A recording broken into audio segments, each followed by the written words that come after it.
Pada kesempatan ini ada 10 poin yang ingin saya sampaikan supaya mudah kita dan anak cucu mengingatnya. Poin yang pertama, kuntu nahaitukum an ziyaratil kubur. Dulu aku melarang kamu ziarah kubur, kata Nabi. Dulu zaman awal-awal Islam dilarang berziarah kubur. Karena waktu itu orang ziarah kubur hanya untuk sombong menyombong. Hai fulan bin fulan yang perang tak pernah luka. Hai fulan bin fulan yang kaya raya. Hai fulan yang fulan banyak harta banyak kuasa. Itulah yang disindir Allah dalam surat Alhaakumut Takatsur. Kamu sombong menyombong hatta zurtumul maqabir. Sampai di kubur pun kamu tetap juga sombong menyombong. Tapi kemudian ketika ziarah kubur, turiqul qulub, melembutkan hati. Tudmi'ul ain, kalau sudah hati lembut meneteskan air mata. Tazkiratan lil maut, mengingatkan kepada mati. Maka hadis yang melarang ziarah kubur itu hukumnya mansuh. Mansuh artinya terhapus.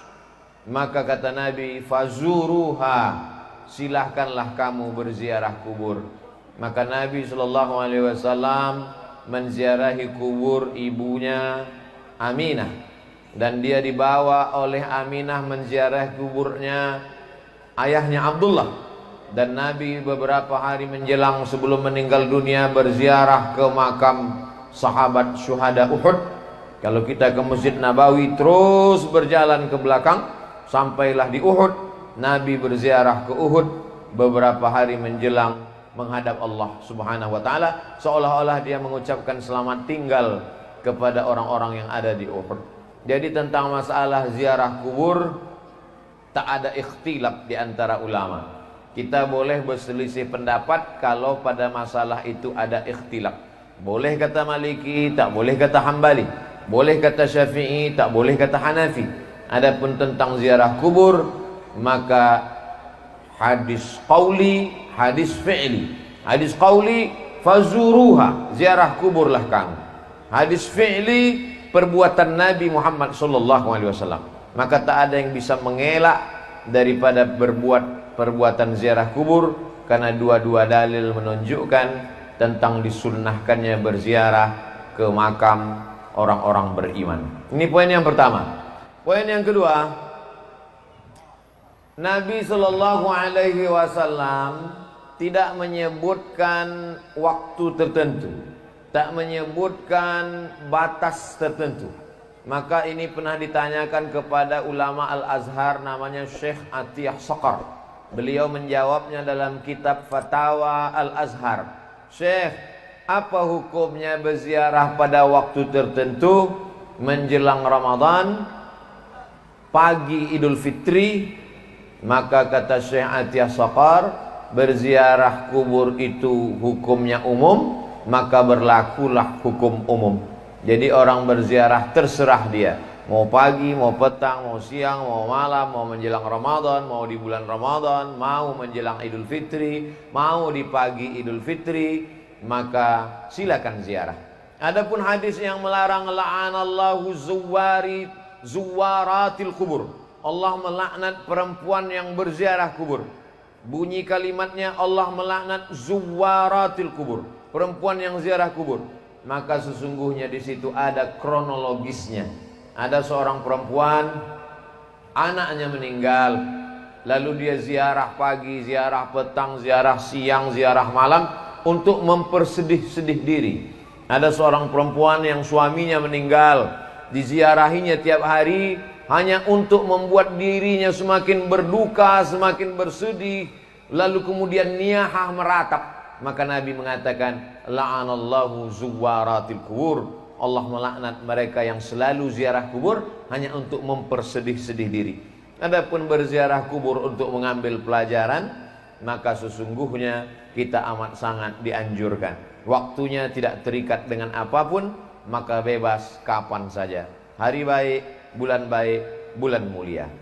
Poin yang ketiga, adapun berziarah kubur menjelang Ramadan, maka sesungguhnya bulan mulia ini mesti disambut dengan kesucian hati. Disucikan hati dengan berzikir, tadi sudah. Disucikan hati dengan tabligh akbar pengajian selepas subuh, tadi sudah. Maka disucikan hati dengan mengingat mati. Wa kafa bil mauti wa'izah. Cukuplah kematian itu sebagai nasihat. Ada nasihat yang berbunyi menggelegar, khutbah hari Jumat. Ada nasihat yang disampaikan alim ulama dalam bentuk nasihat. Ada nasihat yang tak berbunyi, yang tak bersuara. Ada nasihat yang tak berkata-kata. Nasihat bukan yang dituliskan tinta pena di atas kertas. Nasihat yang tidak bersuara, tak berhuruf. Nasihat itu diam. Nasihat itu adalah kematian. Maka sebelum Ramadan berziarah, supaya hati mengingat mati, maka lebih khusyuk ibadah Ramadannya. Seakan-akan inilah Ramadan yang terakhir. Semakin berziarah di kubur sebelum Ramadan, menguatkan keyakinan bahwa dia akan mati menghadap Allah. Rumah tinggal, kendaraan tinggal, keluarga tinggal, yang dibawa hanya amal. Yarji usnani, yang dua balik ke rumah. Maluhu, hartanya pulang ke rumah. Ahluhu, anak cucu menantu istri suami kawan sahabat andai tolan jiran tetangga, semuanya pulang ke rumah. Wa yabqa wahidun, yang tinggal cuma satu. Wa amaluhu, amal itulah yang tinggal. Jadi hanya dengan mendengar ceramah dari ustadz, kadang masuk telinga kiri, keluar telinga kanan. Bahkan kadang tak masuk sama sekali. Dari telinga kanan mau masuk, dari kanan itu juga dia keluar. Tapi begitu melihat langsung dengan mata, beda antara yang didengar telinga dengan menengok langsung mata. Kenal engkau dengan Ustadz Somad? Kenal. Dari mana engkau kenal? Aku dengar suara ceramahnya. Kenal kau dengan Ustadz Somad? Kenal. Dari mana engkau kenal? Aku tengok balehonya. Kenal kau dengan Ustadz Somad? Kenal. Dari mana engkau kenal? Aku tonton TV YouTube-nya. Tapi begitu melihat langsung berbeda. Begitu juga dengan ziarah ini. Maka sesungguhnya dengan langsung datang ke kubur, duduk di samping kubur, berziarah di kubur, maka kita melihat langsung nyata bahwa orang-orang tua kita itu, maaf, beribu maaf, mereka sudah pindah ke alam yang lain. Tinggallah semuanya. Maka ini memberikan pelajaran yang lebih dalam daripada hanya sekedar mendengar cerita ceramah. Jadi apa yang kita lakukan menjelang Ramadan ini adalah melembutkan hati supaya Ramadan kita lebih khusyuk, Ramadan kita lebih hikmat, Ramadan kita lebih takut kepada Allah Subhanahu wa taala. Poin yang keempat, bahwa kita disuruh menyambung silaturahim. Silaturahim kadang tak sempat datang karena kesibukan.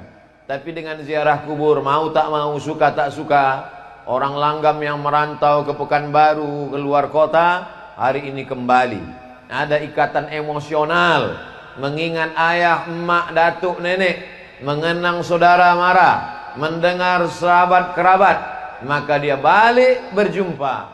Mungkin anak cucu sudah tak berkenalan lagi, tapi begitu ziarah kubur, oh anak Pak Cik Fulan, oh anak Moman Fulan, oh anak Fulan. Maka sesungguhnya ziarah kubur adalah momen untuk menyambung tali silaturahim. Man ahabba yubsatalahu fi rizqihi, siapa yang mau lapang rezekinya, wa yunsa'alahu fi atharihi, mau dipanjangkan umurnya, falyasil rahimahu, maka hendaklah dia selalu menyambung tali silaturahim. Menyambung tali silaturahim di masjid sudah, menyambung tali silaturahim di pengajian sudah.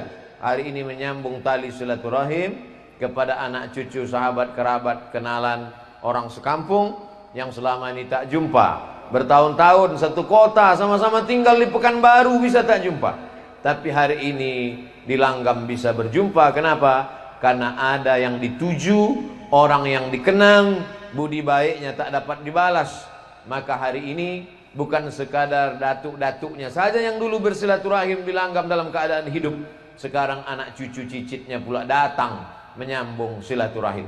Jadi pahamilah bahwa substansi makna dari ziarah kubur ini menyambung silaturahim, merekatkan yang retak, menyambung yang patah, menjauh yang selama ini jauh, mendekatkan kembali dalam momen besar bernama ziarah kubur. Poin yang kelima, tetap menjaga adab-adab ziarah kubur. Ketika sampai di kubur mengucapkan salam, Assalamualaikum ya ahlad diyar minal mu'minin wa inna insyaallahu bikum lahiqun. Yarhamullahul mustaqdimina wal mustakhirin. Nas'alullaha lana wa lakumul afiyah. Alangkah baiknya ditulis. Ini ada pamflet di depan rapat masyarakat Kecamatan Langgam, tempat pemakaman umum Kelurahan Langgam.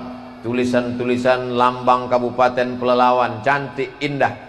Cuma saya khawatir anak cucu kita tak tahu doa salam ke kubur. Cantik kalau kita tambah tulisan Assalamualaikum ya ahlad diyar minal mu'minin wa inna insyaallahu bikum lahiqun. Yarhamullahul mustaqdimina wal mustakhirin. Nas'alullaha lana wa lakumul afiyah. Rupanya tak ditulis karena orang Langgam sudah hafal semuanya. Ustaz Somad aja yang merasa tak hafal karena sesuatu yang dibuat anak cucu cicit melihat, mereka ambil gambar, mereka share ke kawan sahabat, menjadi amal jariah. Man sanna fil islami sunnatan hasanatan, siapa yang membuat tradisi yang baik, falahu ajruha, dia dapat pahalanya, wa ajru man amila biha, anak cucu cicit yang melakukannya mengalir pahalanya. Siapalah agaknya orang Langgam yang punya ide dulu di awal-awal, dimulai pagi mandi bersih-bersih belimau di tepi sungai, selepas itu mengajak sahabat, kerabat, tetangga berziarah, dilanjutkan anaknya, dilanjutkan cucunya, meninggal dia, mengalir pahalanya karena tradisi yang baik-baik. Siapa pula lah agaknya yang mengajarkan anak cucu tradisi tak baik? Setiap hari lahirnya diundangnya keyboard tunggal, mabuk-mabuk sampai tengah malam, dilanjutkan anak cucunya, mengalir jugalah dosa jariahnya. Maka yang baik-baik mengalir menjadi kebaikan, yang tak baik pun akan mengalir juga. Maka sebelum kita melakukan sesuatu, pikir baik-baik, karena dia akan mengalir sesudah kita mati. Alhamdulillah, hari ini kita sedang melihat bagaimana datuk nenek, orang tua kita dulu membuat sesuatu yang baik, mengalir sampai hari ini. Poin yang keenam, li ayyajlisa ahadukum ala jamratin minan nar. Kamu duduk di atas batu dari api neraka, fatuhriqu thiyabahu. Duduk di atas batu dari api neraka, apinya membakar baju sampai tembus ke daging, ke tulang. Khairun, lebih baik, min an yajlisa ala qabrin, daripada melangkahi kubur. Duduk memijak, maka tetap kita jaga. Kita tetap berada di tepi, samping kiri, samping kanan, bagian kepala, bagian kaki. Kalau nampak anak-anak kita ada menginjak, kita ajarkan. Lebih baik duduk di atas batu dari api neraka, terbakar kulit sampai tulang belulang, lebih baik daripada duduk di atas kubur. Maka kita jaga adab-adab ini. Alhamdulillah kubur kita tidak terlalu rapat padat. Seperti di Pekanbaru saya lihat beberapa kubur sampai tak ada tempat berjalan lagi. Maka kita harap tetap ada jalan di tengah, tetap ada jarak, supaya kita tidak jatuh dalam perbuatan yang dilarang oleh Rasulullah sallallahu alaihi wasallam. Lalu kemudian poin yang ke-7. Habis ini nanti kita akan membaca surah Yasin, wal Qur'anil Hakim, innaka laminal mursalin. Sampaikah pahala bacaan kita yang akan kita baca ini nanti? Berkelailah antara yang membaca dengan yang tak mau membaca. Padahal yang membaca itu pun tak dapat membuktikan bahwa Yasinnya itu sampai. Dan yang mengatakan tak sampai pun tak juga bisa membuktikan bahwa Yasinnya itu tak sampai. Itu kata Ustaz Zul tadi, bukan kata saya. Yang mengatakan bacaan Yasin ini sampai, mana buktinya? Tak ada reportnya di SMS. Yang mengatakan tak sampai pun tak juga bisa membuktikan. Lalu kita bertengkar masalah apa? Dalil. Apa dalil imam yang mengatakan sampai? Kata yang mengatakan sampai, Nabi ziarah kubur, diambilnya pelepah korma, ditusukkannya ke makam. Sahabat bertanya, kenapa kau tusukkan pelepah korma ini ya Rasulullah? Kata Nabi, la'allallah an yukhaffifa azabahuma ma lam yaibasa. Selama pelepah korma ini basah, pelepah korma ini bertasbih, maka tasbihnya sampai kepada orang meninggal. Dari hadis ini kata Imam Nawawi, hadis ini ada dalam Sahih Muslim. Kalau kita baca Sahih Muslim, baca penjelasannya dalam Syarah Sahih Muslim. Namanya kitab Al-Minhaj, Syarah Sahih Muslim Ibnul Hajjaj. Kata Imam Nawawi, kalau tasbih pelepah korma sampai, maka bacaan Quran orang beriman lebih utama, lebih sampai. Karena orang beriman lebih mulia dari pokok kurma. Jadi kalau ada orang mengatakan bacaan Yasin tak sampai, berarti dia mengatakan Abdul Somad lebih buruk daripada pelepah kurma. Kalau tasbih saja sampai, apalagi baca Quran. Baca Quran lebih mulia dari tasbih. Kalau tasbih pelepah kurma sampai, apalagi baca Quran Abdul Somad. Begitu kata Imam Nawawi dalam kitab Al-Minhaj, Syarah Sahih Muslim Ibnul Hajjaj. Jadi kita masalah dalil. Cara yang terbaik adalah menghormati pendapat orang. Ustadz yakin sampai, saya yakin sampai. Tiap malam Jumat saya bacakan Yasin untuk almarhumah, almarhum orang tua. Masalah bahwa ada berbeda pendapat, maka kita mengikut yang disampaikan oleh para ulama. Ati'ullah, taat kepada Allah, wa ati'ur Rasul, taat kepada Rasulullah SAW, wa ulil amri. Ulil amri di situ kata sebagian ulama adalah ulil amri, para ulama yang mengerti dengan dalil. Maka kata Imam Nawawi dalam kitab Al-Azkar, wa in khatimul Qur'ana, kalau dibacakannya sekhatam Quran, fahuwa hasanun, paling elok afdal sekhatam Quran 30 juz. Kalau tak sanggup 30 juz, maka hatinya Quran. Likulli syai'in qalbun, segala sesuatu punya hati. Wa qalbul Quran Yasin, hatinya Al-Quran adalah Yasin. Itulah maka dipilih nanti Ustadz Somad, tausiahnya hanya 30 menit saja. Habis itu nanti kita akan baca Yasin wal Quranil Hakim. Tak sanggup juga baca Yasin, bagi yang hari ini datang terlambat, mau cepat balik ke Pekanbaru, bacakan Ummul Quran Al-Fatihah. Paling afdal sekhatam Quran. Nanti bulan Ramadan tiap malam 1 juz, 1 hari 1 juz. Habis sholat zuhur 2 lembar, habis asar 2 lembar, habis maghrib 2 lembar, habis isya 2 lembar, habis tahajud 2 lembar. 10 lembar 1 malam, 1 juz, 1 bulan khatam. Sesudah itu hadiahkan pahalanya. Allahumma awsil thawaba ma qara'tuhu. Tak bisa pakai bahasa Arab, bahasa Indonesia. Sampaikanlah pahala bacaan Quranku sekhatam. Tak sanggup sekhatam, baca hatinya Quran Yasin. Tak sanggup juga Yasin, paling pendek Al-Fatihah. Fatihah pun tak sanggup juga, hati-hati. Apa yang kita lakukan pada orang tua kita, itu yang akan dilakukan anak kita untuk kita. Apa yang kita lakukan hari ini, dilanjutkan oleh anak cucu kita. Orang yang tak mau mengirim, dikhawatirkan nanti setelah dia mati, anak cucunya pun tak juga akan mengenang dia sebagai balasan. Nauzubillah. Poin yang ke-9, bahwa orang tua yang sudah meninggal itu macam orang hanyut di sungai. Orang yang hanyut itu semua dia pegang. Rumput yang lapuk pun ditarik. Orang yang hanyut itu semua dia tarik. Galah yang patah pun dia tarik. Begitulah mereka menunggu doa-doa dari anak-anak cucu mereka. Ustaz Abdul Somad kemari kan tak ada keluarga yang punya hubungan nasab di Langgam. Apa sampai doa Ustaz Somad nanti ketika mendoakan datuk nenek keluarga kami yang ada di Langgam? Sampai. Mana dalilnya? Aisyah ketika ziarah ke makam Baqi di Madinah, kata Nabi, doakan mereka Aisyah, assalamualaikum ya ahlad diyar, keselamatan untuk kalian wahai penghuni kubur. Padahal Aisyah tak punya hubungan dengan mereka yang ada di Madinah. Itulah dalil menunjukkan bahwa doa sesama orang beriman sampai. Adapun orang mengatakan yang sampai hanya 3 saja. Shadaqatun jariyah, sedekah jariyah. Wa ilmun yuntafa'u bi, ilmu yang bermanfaat. Waladun solihun, anak yang soleh. Maka sesungguhnya hadis itu bercerita bukan membatasi amal. Hadis itu cerita tentang amal kita yang hidup, sesudah kita meninggal putus. Abdul Somad hidup, amalnya berjalan. Abdul Somad nanti bisa sholat, Abdul Somad nanti bisa puasa, Abdul Somad nanti bisa baca Quran. Tapi setelah meninggal dunia tidak lagi wajib, putus. Tapi ada amal yang tetap mengalir. Anaknya mengalir doanya, sedekahnya mengalir, yang jadi masjid, surau, langgar, musola, rumah Quran, rumah tahfiz, pondok pesantren, tanah wakaf. Ilmunya diamalkan jamaah mengalir.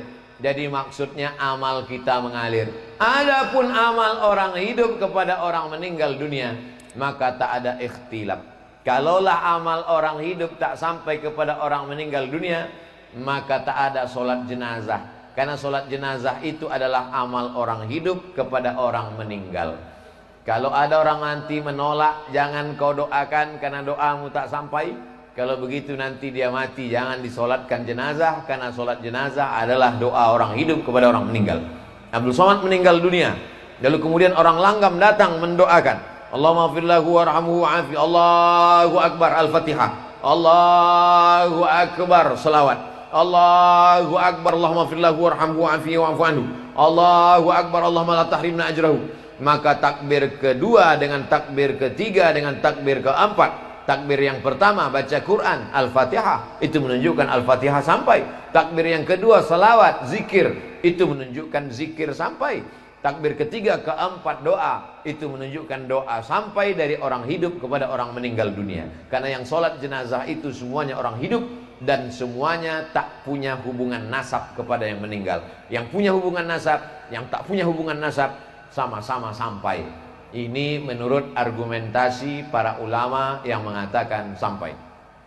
Poin yang ke-9, bahwa tidak hanya amal badan yang sampai. Datanglah saat bertanya kepada Rasulullah, Ummi matat, emak saya mati meninggal dunia. Afa atasaddaqu anha? Kalau saya bersedekah, sampaikah sedekah ini untuk almarhum almarhumah? Kata Nabi, tasaddaq, sedekahlah saat. Sedekahlah saat. Sedekahmu sampai untuk almarhum. Ayu sadaqatu afdal? Apa sedekah yang paling afdal? Kata Nabi, saqyul ma. Sedekah yang paling afdal adalah memberi air minum. Sedang air minum sampai, apalagi lah rebus jagung sampai. Dulu ambo dibawa Buya Fadli Rahman ke Langgam nih, dikasihnya waktu itu rotannya warna coklat, kini rotanlah hijau pula nampak. Sampai sedekah makanan sampai, maka siapkan sedekah makanan untuk buka puasa nanti. Hadiahkan pahalanya untuk almarhum almarhumah. Nanti tabung duit berkurban, hadiahkan pahalanya untuk almarhum almarhumah. Maka sedekah baca Quran sampai, baca Yasin sampai.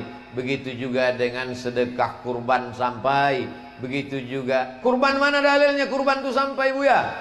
Nabi mengatakan waktu menyembelih, Allahumma haza an Muhammad wa ali Muhammad. Kupotong kurban ini untuk Muhammad dan untuk keluarga Muhammad. Itu menunjukkan kurban pun sampai. Sedekah makanan, air minum, mana dalilnya sampai? Hadis Sa'ad. Kata Nabi, tasaddaq, sedekahlah saat. Sedekahmu sampai kepada almarhumah ibumu. Yang paling afdal saqyul ma, memberikan air minum. Air minum satu botol habis 600 ml. Tapi ada air minum yang tak habis-habis. Apa dia?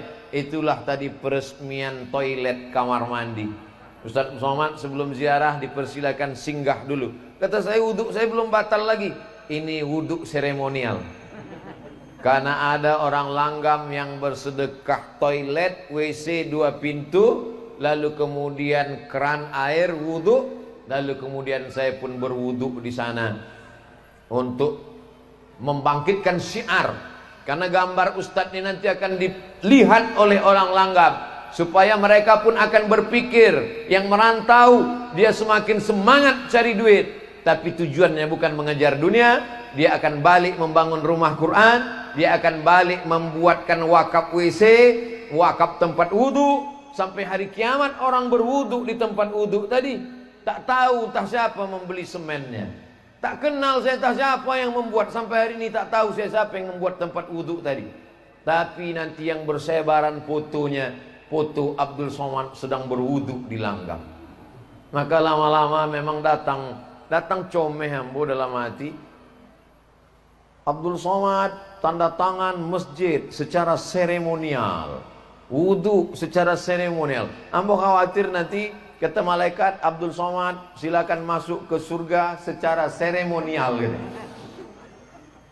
Maka tolong doakan supaya hati selamat dari riya, supaya kita semuanya masuk surga tidak secara seremonial, tapi masuk kekal selamanya sampai anak cucu kita jumpa dengan Nabi Muhammad sallallahu alaihi wasallam.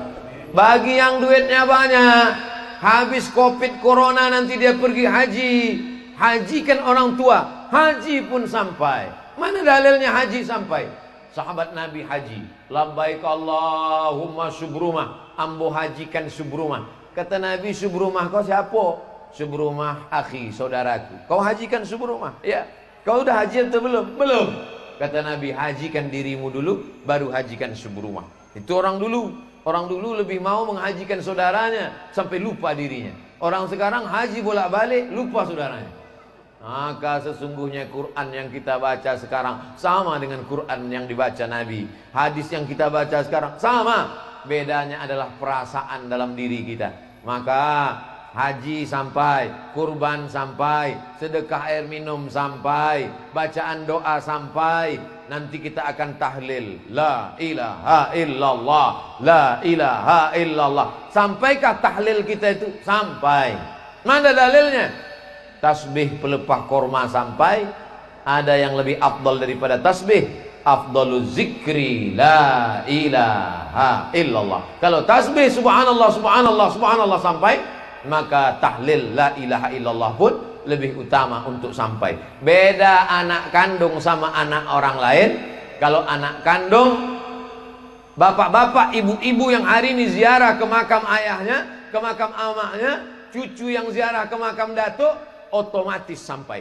Tapi saya yang bukan anak kandung, yang hari ini ziarah hanya saudara seiman, mesti disebutkan Allahumma ausil sawaba ma qara'nahu. Sampaikanlah pahala bacaan Yasin kami, Fatihah kami, Al-Ikhlas kami, Al-Falaq kami, An-Nas kami, Yasin kami, La ilaha illallah kami kepada jami'il muslimin muslimat mu'minin mu'minat. Itu beda anak kandung dengan orang lain. Jadi kalau ada anak kandung menyebut sampaikanlah pahala kepada almarhum ayah ambo, amak ambo, maka ucapan itu sebagai tambahan baik. Andai tak dia ucapkan, maka tetap sampai. Yang terakhir, mari kita jaga tradisi yang baik ini dengan cara menyampaikannya ke sahabat, ke kerabat, ke tetangga, menyampaikan melalui WhatsApp, menyampaikan melalui Instagram, menyampaikan melalui Facebook. Tapi tadi kata Ustaz Fadli Rahman, jangan di-share, jangan di-upload sore iko. Biar agak lama-lama sedikit. Tapi syiar itu sampai.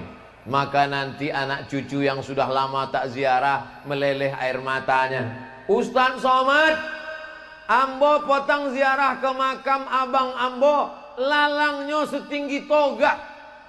Jamaah Pekanbaru mengadu ke anak kambo. Makam abang ambo lalangnya setinggi toga. Ternyata anaknya yang selama ini papa tak pernah ziarah. Bininya yang selama ini abang, setengah napasku pergi bang, pret. Rupanya sesudah abang tu mati, tak pernah ziarah. Tapi tengoklah makam di Langgam. Jangankan setinggi toga, tak belalang sama sekali. Bersih, menunjukkan mereka datang berziarah. Oleh sebab itu maka banyak anak cucu sekarang tak ingat. Kalau dia ingat tentu akan terbayang wajah emaknya, wajah ayahnya. Tak jadi dia pakai narkoba, tak jadi dia mabuk, tak jadi dia berzina, tak jadi dia mencuri. Kenapa? Ingat dia, amalku ditonton, diperlihatkan oleh datuk ayah, emak yang sedang berada di alam barzakh.